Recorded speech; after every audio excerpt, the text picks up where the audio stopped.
Bonjour à tous, et aujourd'hui une nouvelle vidéo sur Star Wars Shatterpoint qui concerne le général Obi-Wan Kenobi, qui sera disponible dans l'extension SWP06 qui sortira le 2 juin en même temps que la boîte de base. Donc bien sûr vous connaissez bien le général Obi-Wan Kenobi, il commandait le 7e corps céleste durant la guerre des clones, et il dirigeait souvent aux côtés de son second, le clone Cody, le 212e bataillon d'attaque. Alors sur sa carte de statistiques, le général Obi-Wan Kenobi est une unité principale, constituée bien sûr d'un seul personnage. Il apporte 8 points d'escouade et 3 jetons de force. Ses mots-clés sont la 212e, utilisateur de la force, République galactique et Jedi. Obi-Wan a 10 points de vigueur et 3 points de résistance, ce qui fait un gros total de 30 points de vie. Obi-Wan dispose de 4 capacités tournées vers la patience, la défense, la contre-attaque, la réflexion, en fait, tout ce qui est Obi-Wan dans la guerre des clones.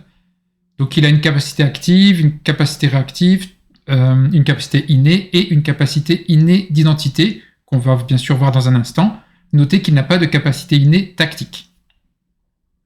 Alors les capacités, on commence par Hellover, qui coûte une force, qui est puissante puisqu'elle permet à Obi-Wan de sauter et à ce moment-là d'ajouter 3 dés d'attaque à son attaque, pour surprendre par exemple un ennemi. Ensuite on a So Uncivilized qui coûte une force. Là ça donne un pion accroupi à Obi-Wan lorsqu'il se fait attaquer à distance. Et si l'attaquant en plus fait un résultat échec dans son lancer, alors il subit d'office 3 dégâts directs. Donc ça c'est vraiment une très bonne défense, en tout cas à distance. Ensuite la patience, ça c'est vraiment le truc d'Obi-Wan. Donc il va permettre de déplacer une carte que vous auriez mis en réserve, donc une carte d'ordre que vous auriez mis en réserve, vous allez pouvoir l'enlever pour la mettre soit au-dessus, soit en dessous du paquet d'ordre. Donc vous saurez si elle sera la prochaine carte ou la dernière. Et en échange, vous mettez Obi-Wan en réserve, histoire de réfléchir un peu et d'agir après finalement. Donc vraiment très différent d'Anakin, on a vraiment le côté Obi-Wan posé et réfléchi. Et donc une fois qu'on a mis la carte d'Obi-Wan en réserve, il peut quand même faire 3 actions de soins et sauter pour se repositionner. Donc vraiment, il se met de côté, il soigne un peu lui ou ses copains, il réfléchit un peu. Pendant ce temps-là, une autre carte va s'activer, lui il reste en réserve. Donc vraiment, on va mieux gérer ses cartes d'ordre. Et puis en plus, on a le droit à 3 soins si besoin. Ensuite, on a Knowledge and Defense, qui est très long à lire, un peu trop, je trouve, ça fait vraiment un gros texte.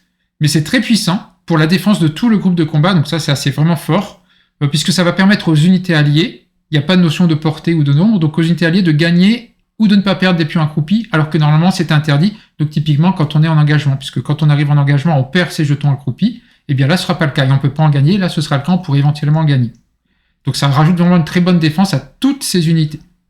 Et en plus, si c'est un allié de la République qui a un pion accroupi, alors il aura un dé de défense supplémentaire en mêlée seulement, et après une attaque, si c'est toujours une unité de la République, alors elle peut consommer tous ces pions accroupis qu'elle aurait pour faire autant de points de soins en échange, autant d'actions de soins en échange, et puis ensuite foncer éventuellement.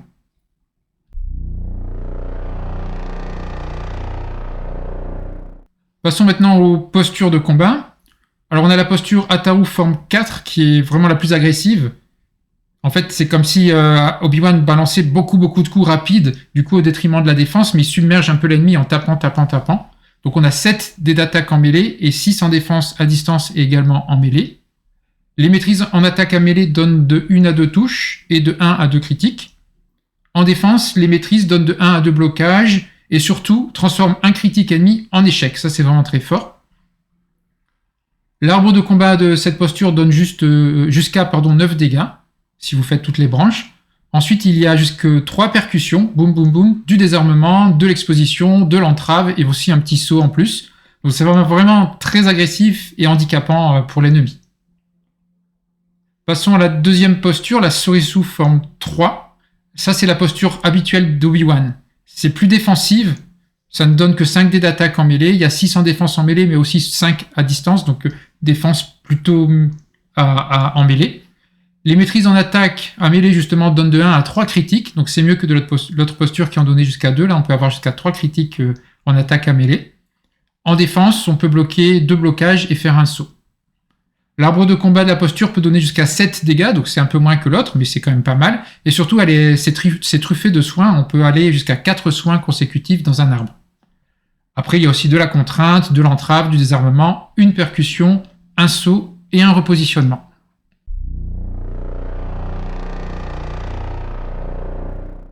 Voilà pour la présentation rapide de l'unité principale du général Obi-Wan Kenobi, qui sortira donc le 2 juin, avec le clone Cody et les soutiens, les troupes de soutien de la 212e. Les prochaines unités à voir ensemble seront le terrifiant Dooku et ses Mania Guards, puisque AMG a déjà sorti une transmission cette semaine, donc prochaine vidéo à ce sujet. En attendant, évidemment, abonnez-vous, faites connaître la caverne de Radrogor, likez, partagez, vous connaissez la chanson. Pour discuter plus facilement, vous pouvez aussi nous rejoindre sur le Discord. Je vous mets le lien ici et surtout en description. Vous êtes vraiment de plus en plus nombreux à apprécier le travail fourni, donc je vous en remercie. Vous nous rejoignez de plus en plus nombreux. Le but, c'est vraiment de rassembler les bonnes infos, que la communauté vraiment soit active, la communauté ou les communautés. On peut en avoir plusieurs, c'est pas mon problème. En tout cas, le but, c'est de partager l'information.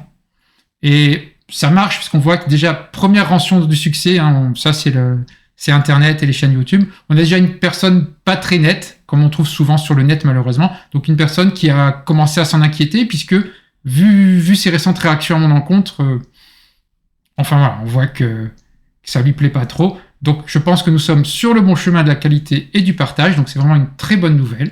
Donc à nouveau, merci à vous et à très bientôt.